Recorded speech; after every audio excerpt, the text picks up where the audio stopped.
Vous pouvez envoyer le culte musulman. Je répète, envoyer le culte musulman. Merci. Prison de Rennes. Pôle scolaire pour la MA2. L'heure Vous de pouvez la envoyer prière pour les le culte détenus Je musulmans. répète, envoyer le culte musulman. Merci. Il y a du monde ce jour-là. L'aumônier Mohamed Loueslati se réjouit. Il n'y a rien qui inquiète plus cet imam que l'islam véhiculé dans les cellules ou dans la cour de promenade. Ici, c'est lui qui, chaque vendredi, martèle inlassablement les valeurs du Coran. L'islam, mes frères, préconise la non-violence. La non-violence dans toutes les circonstances de la vie et avec tout le monde. L'islam veut être une religion de paix et de miséricorde. Allahu Akbar. Après les attentats de janvier, cette salle de prière s'était vidée d'un tiers de ses fidèles. Par peur de l'amalgame avec les terroristes, certains détenus musulmans ne venaient plus prier ici. Notre religion, nous, à cause des autres cons, elle est stéréotypée et on passe pour des méchants. C'est quoi les autres cons? C'est ceux qui font des attentats, qui parlent mal et ils salissent l'islam. Ceux qui font des attentats au nom de la religion musulmane. Ouais, au nom de Dieu. Ça n'a rien à voir. Il l'a dit l'imam, on ne peut pas tuer au nom de Dieu, on n'est pas comme ça. Le mot islam, ça veut dire paix. Ça fera plaisir à Allah. Même ça. Eux affirment n'avoir jamais été approchés par des radicaux depuis qu'ils sont en détention. Mais l'imam est inquiet. Merci bien.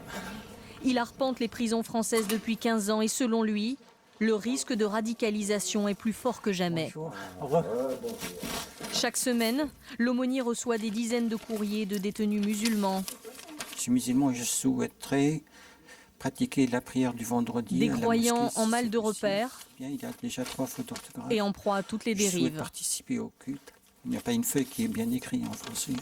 S'il vous plaît, moi je fais la prière. Je veux aller au culte. Merci beaucoup. Oui, la détresse, le niveau scolaire qui est très bas, c'est presque de l'illettrisme quand même. Et après, on s'étonne quand il y ait des gens radicalisés ou des gens qui tournent mal ou qui se font embobiner. Car discrètement, mais sûrement, les appels au djihad résonnent entre les murs de la prison. Celui qui occupe cette cellule avoue avoir été troublé par les propos de certains détenus, faisant régulièrement l'apologie des attentats à Charlie Hebdo. Beaucoup de gens qui disent ouais, ce qui s'est passé là avec Charlie, tout ça, tu sais bien qu'il faut prendre les armes, tout ça. Non, non, moi j'ai 40 ans, mais quelqu'un de plus jeune que moi pourrait se dire ouais, pourquoi ils vont tous prendre les armes, tout ça, il faut que je fasse pareil, tout ça. S'il n'y a pas d'imam dans les prisons, c'est des bombes à retardement qui vont se créer. L'aumônier désamorce comme il peut, par le dialogue. Un musulman doit être quelqu'un de courageux, qui travaille. La vie d'un musulman, c'est celle-là. Ouais, Il écoute, accompagne, recadre. Mais il n'est jamais certain de ce qui peut se passer une fois la porte de la cellule refermée. Ça vous étonne ce qu'il raconte? Non, je le connais, j'entends ça tous les jours. Ils sont fragiles. Si on lui dit la meilleure chose pour vous racheter auprès de Dieu, c'est d'aller faire le djihad en Syrie, il risque de basculer. On ne peut plus parler de cas isolés, c'est un vrai problème. Pour faire barrage aux idées radicales, Mohamed Loueslati rencontre chaque nouveau détenu de confession musulmane. Salam alaikum. Et ce, dès leur arrivée. Ça va, voilà ce que je fais moi ici, je suis l'imam. Tous les vendredis, on a une prière. Et si vous ou quelqu'un d'autre a besoin d'informations, renseignements sur la religion, il faut s'adresser à l'aumônier. Il ne faut pas s'adresser à n'importe qui. L'aumônier occupe le terrain, ici à Rennes, comme dans plusieurs autres prisons. Mais il se sent bien seul.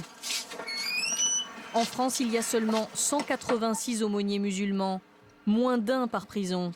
Trop peu selon l'aumônier. Il cherche désespérément des religieux capables, comme lui, de transmettre les vraies valeurs de l'islam. J'ai l'impression de chercher une aiguille dans un sac de foin.